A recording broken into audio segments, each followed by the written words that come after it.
Hi, my name is David Cook. I am the clarinet professor at Millikan University in Decatur, Illinois, and principal clarinet of the Millikan Decatur Symphony Orchestra.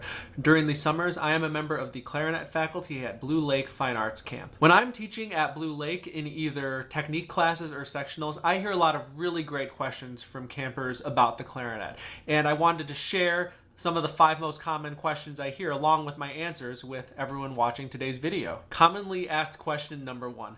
How do I make my high notes sound good? Or how do I get my high notes to come out on the clarinet? So with high notes, we talk a lot about the embouchure, but really the most important thing is your air. You have to have a really fast airstream to do this. I like to imagine that I'm blowing out the candles on a birthday cake, or I'm blowing at a point on a wall very far away, sort of that very narrow and fast airstream. One thing you can do to see if you're blowing really fast air is put your hand in front of your mouth and see if the airstream feels cold or warm. And if you want to see if you can keep your airstream cold, try moving your hand further away.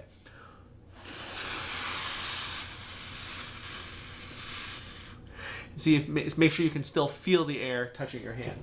Another thing that's really helpful with this is to take a normal plain drinking straw in a balloon, wrap the neck of the balloon around the straw, and trying to inflate this balloon by blowing through the straw.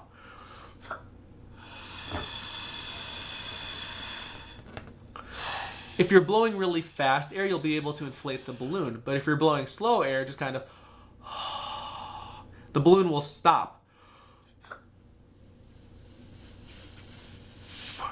And if we do that sort of slow air through the clarinet,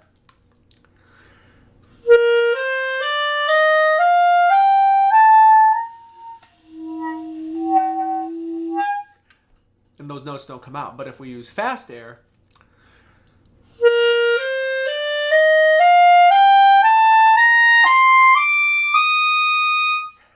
those high notes come out really clearly. Commonly asked question number 2, why do I have to know my scales? Well, scales are the building blocks of all technique. Most of the challenging technical music we play is either literally scales or based on them. I have something right here that I've been practicing actually. And it looks intimidating at first, but all of it is just different scales and different keys, up and down, and that's all it is. So if you practice your scales consistently, then when you see those scales or things like that in your music, they're that much easier to play because you've already worked on your scales. Beyond that, scales also help you to prepare to play in different keys. They help you learn new fingerings and new higher and lower notes on the clarinet, and they also assist in developing your tone quality. If you get bored practicing your scales, I suggest trying them in different rhythms. So, if you're going to play a C major scale, instead of just going,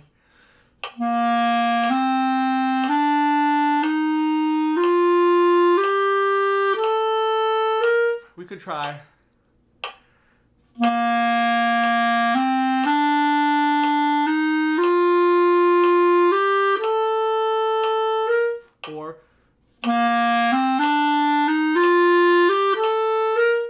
or maybe even,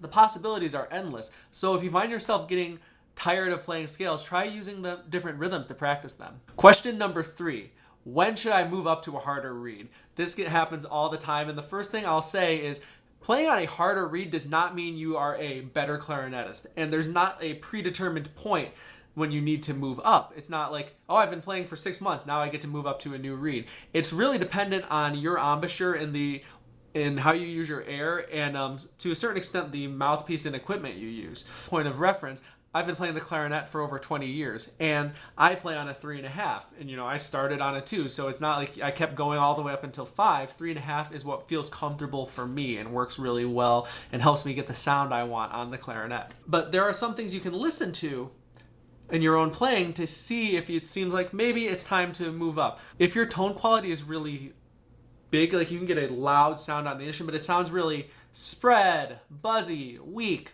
thin, flat in terms of intonation, or any combination of those, it might be time to move up to a to a heavier reed. And another test you can try is if you can move your reed a 1/4 centimeter above the tip of the mouthpiece and still get a sound while not radically altering your embouchure. That might be an indicator it's time to move up a string. So I just tried that on my 3.5, and I can't really get a sound out of that. So I know that this is, I do not want to go and play a 4. 3.5 is the perfect reed for me right now. Commonly asked question number 4, how do I tongue faster? When I'm talking about the tonguing, I almost kind of don't use that word. I like to think about articulation. Tonguing puts too much emphasis on the tongue and not enough on the air. And fast air, like I was talking about with high notes, is so important to articulation. So beyond that, practicing with a nice, gentle legato articulation first.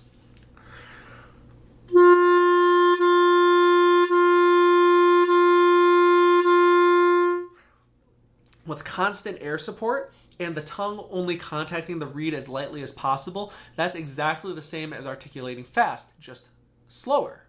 So if you can do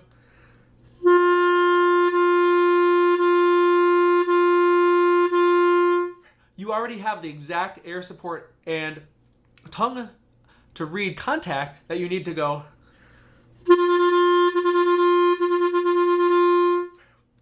Another thing that's really helpful when you're trying to increase your articulation speed is to practice in short bursts. I had an exercise that my teacher in high school used with me a lot to go.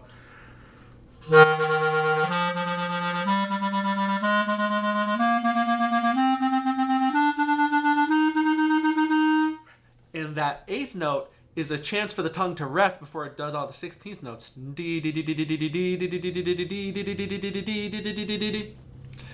The last real key with fast, rapid articulation is that the tip of the tongue needs to contact the tip of the reed and not pull too far away from the reed when it's not playing. Because if your tongue is moving really far each time, it takes longer for it to get back to the reed to articulate the new note.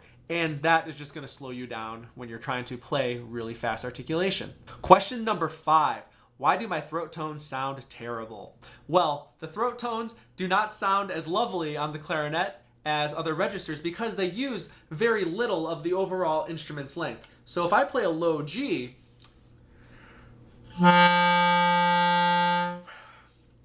the air for that note is coming out down here. So I'm using most of the clarinet. If I play an open G, air's coming out right here. So that's almost, twice as much instrument, which is why the low note sounds so much better than the throat tone. Something you can do to improve the tone quality of those throat tones is make sure you're using really fast air and keeping your tongue really high and arched inside your mouth, like you're saying the letter E or like you're trying to whisper to someone. When we go up into the throat tones, it's sort of natural for the tongue to go down as we go higher.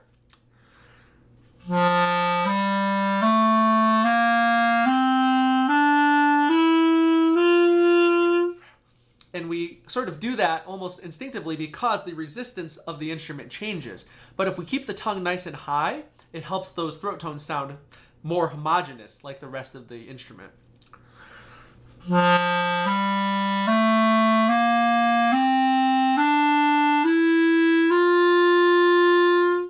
So what I'm doing is I'm really trying to keep my tongue forward and high inside my mouth. One other thing that you might find helpful is the idea of resonance fingerings for your throat tones. That is where you add other fingers aside from what you already use to get a more beautiful, more resonant, and more full tone quality. These are really dependent on each person's instrument, mouthpiece, the type of reeds they're using, and sort of the sound concept. So I won't say that these work for everyone, but what I've found really helpful is for that open G to add the first and second fingers of the right hand. So this is with nothing.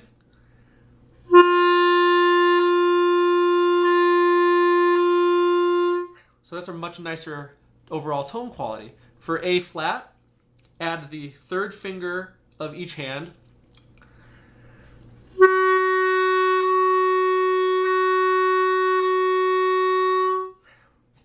For A, add the second and third fingers of each hand plus the C key.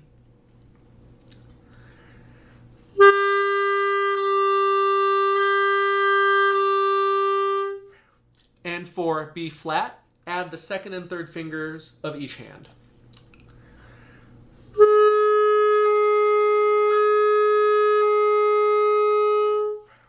So hopefully you can hear the difference.